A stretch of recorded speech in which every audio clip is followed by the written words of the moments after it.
Hi everybody, welcome to Harrison Reviews. I am Harrison. Today we're going to talk about the new Disney Plus show, The Mandalorian, and there's going to be a spoiler interview, so if you've not seen episodes 1 and 2, do not watch this video, go watch the episodes, come on back, and you can hear my thoughts and feelings about these first 2 episodes of The Mandalorian. Now right away, Boba Fett, I'm a big Boba Fett fan, I'm a big Star Wars fan, so when I first heard about this show coming out, I was very interested. Then when I heard it was 5 years after Return of the Jedi, I was even more interested. And so the show finally came out, and everybody watched it. And right off the bat, the Mandalorian, played by Pedro Pascal, enters into a cantina, and one of the first aliens we see is this squid head or squid face alien, which immediately brought me back to the Star Wars I knew. I do have my love for the prequels and the sequels, but I feel like they never focused on the aliens and the creatures that we'd already had. I mean, there was so much background to be said about what's going on with all the aliens we saw in the cantina, or the aliens we even saw in Coruscant. It's just we never delved into the lore behind that. They just keep adding more and more and more for toy purposes. I don't know. But I was very thankful to see something I recognized right off the bat. We get a fight scene right off the bat in this bar. He's the Mandalorian is there for a bounty. He picks up this blue alien. I do not know who he's played by, but he with a little bit of fight ensuing, he does capture this bounty and he gets him on his ship, and we brings this to the holiday special. The blue alien says, "I want to be home for Life Day," and so just more stuff thrown at you from the past. I'm like, okay, good, I recognize that. He goes on to talk about, you Mandalorians don't take off your helmets, do you? So which leads me to believe that I don't think we're going to see Pedro Pascal in this series. We may see him once, but I don't think we're going to see his face. And I think that sets the tone for that.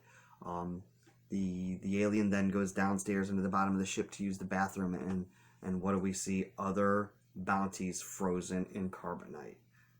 Mandalorian comes down and freezes his newest bounty in carbonite as well. And I'm going to guess they took, they're like, hey, Boba Fett did this, so, let's keep it up. It'll be easy to transport our bounties.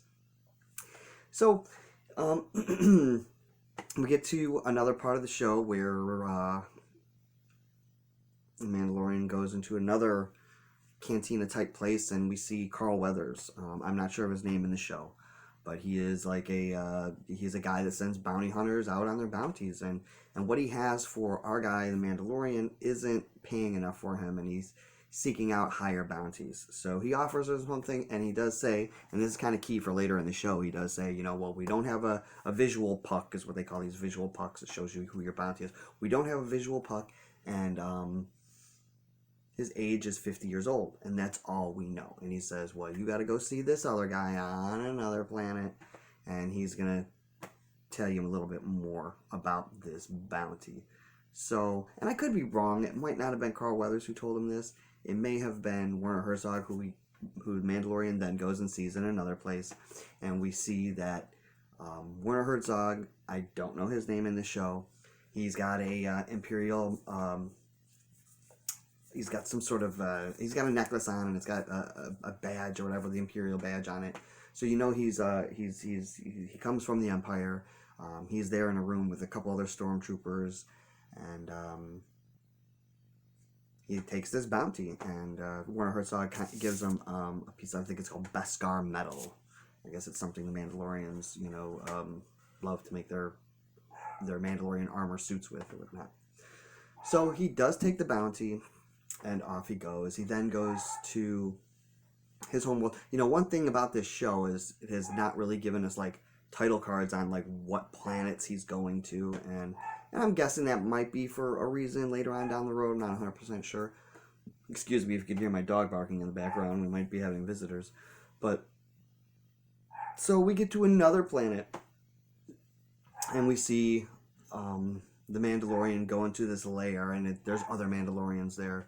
And he goes into a room, and there's somebody smelting, a female Mandalorian smelting metal, and he gives her his armor piece. She melts it up, and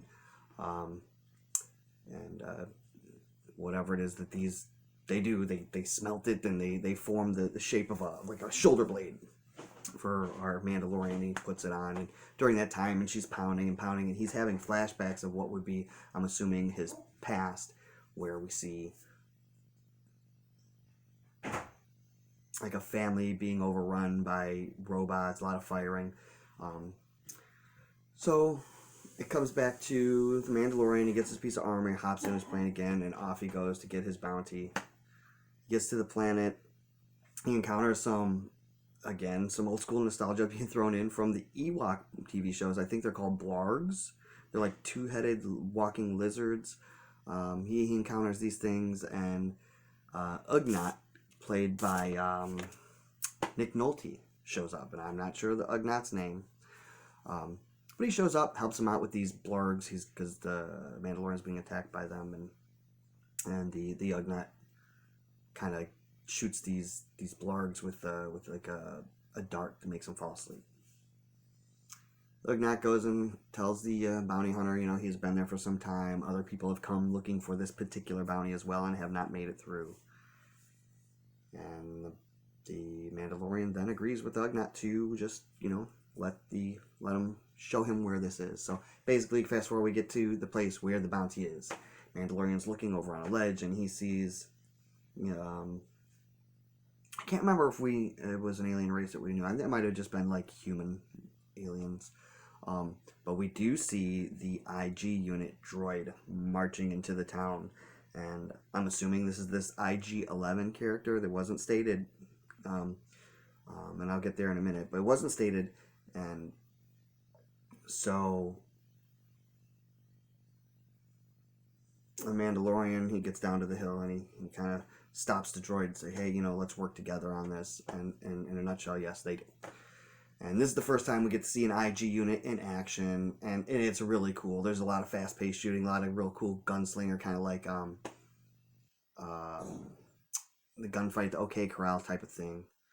Basically, we get to the shootout, and it's all said and done. And this is nearing the end of the episode, and we get into the building to find our bounty, and it's a floating sphere. It opens up like a bassinet, and we see these two big green ears pop up. And we don't know the designation of this alien race. It's never been revealed, but it's a tiny Yoda-type alien. And, that's the big surprise. It's the big end reveal for us, and he's 50 years old, but he's just like, to what us would be maybe like an infant of like 9 months old or something. The IG unit makes a statement like we're going to kill it. And the Mandalorian shoots the IG unit, and the IG unit drops. And that's the end of the first episode. Now, with all the promotions and stuff and the toy making for this IG-11, I'm really hoping that maybe another IG unit will show up and befriend our Mandalorian. It was stated earlier in the show, I didn't mention that he didn't like droids. So who knows? I really hope we get to see more of this IG unit, this IG-11. And it was voiced by Taika Waititi. It was real neat. It had its little funny moments while they were in their little gunfight. So now the next episode is to me, a little more nostalgic. So it takes place right afterwards, and it goes into Mandalorian has the bounty, and he goes back to his ship. And he sees Jawas are there disassembling his ship. Now, I don't know if anybody caught this or not, but so he's on the ridge and he sees the Jawas and he's shooting them and disintegrating them. I'm going to guess that this is kind of a throwback to, Vader telling Fett, no disintegrations. And it was kind of cool because they, they're just zapping them. And this was very Indiana Jones-esque at this time. And Mandalorian goes down to the sandcrawler. And he's chasing the sandcrawler, and he's crawling up it, and they're throwing stuff down at him, and he's crawling, he's swinging, it's very, like I said, it was very reminiscent of an Indiana Jones chase scene.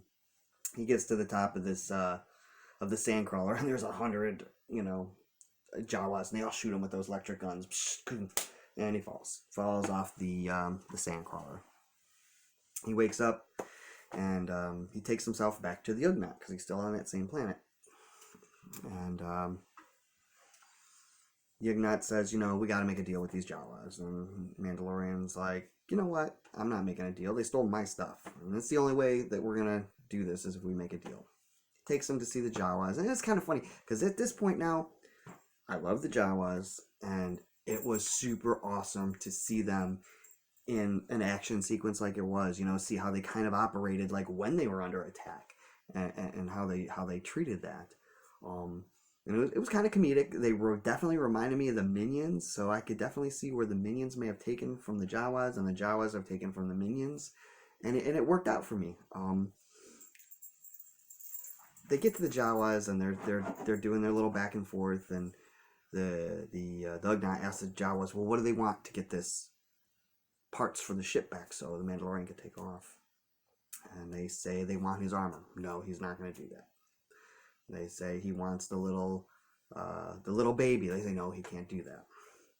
And then they come up with this egg. We don't know what this is. Egg. And they seem to make a deal and we're going to go get this egg. Now something happens at this, I definitely predicted, and I was really hoping that this Yoda type alien baby did not have force powers. I just didn't want it to set that precedence.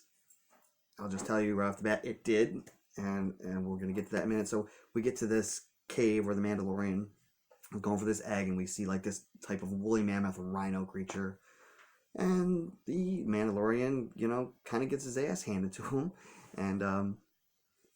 and he's on his last leg, and he's standing there with his little knife, waiting for this rhino to come hit him again. And at that point is when we see the little baby Yoda creature lift his hand, use the force, and lifts the animal up. And soon after, the little baby Yoda is exhausted from using his force powers, falls down, the creature falls, the Mandalorian stabs the creature. Gets the egg. Takes the eggs back to the Jawas. Jawas give him his stuff to build the ship. They rebuild the ship, and off the Mandalorian goes. And to our next adventure, which is going to come next Friday. Again, the beats in this definitely bring back like the cereal flavor that George Lucas, I believe, was trying to capture from the Flash Gordon series. It's like always in peril. How do we get out of this? Always in peril. How do we get out of this? And it just seems to be going that way. It's we're in a bar fight. What's going to happen? We're in a bad part of town, and what's going to happen? We're encountering these alien creatures robbing our stuff. What's going to happen? We pursue this. What's going to happen? And always kind of leaving us on a cliffhanger note. And it was wonderful. It's got me definitely excited for Star Wars again. So those are my thoughts, and I hope that you guys get out there and watch some of that Mandalorian. It's a great show. And if you like what you're hearing here, I'm kind of new at this, and and I'm stumbling over my words. I do realize that here and there, but I'm just trying to share with you what I love. I love the entertainment industry. I love horror films, and I love Star Wars, and I love superhero films, and I just want to share that with you guys, and hopefully we can all come together and and share what we love together. Please leave comments, hit the like button, hit the bell if you care to follow me. Again, I'm going to be doing other reviews on some old school horror films and stuff like that, and I'll keep you guys posted on what's going on with The Mandalorian. Please come back and see me. Stay entertained, everybody.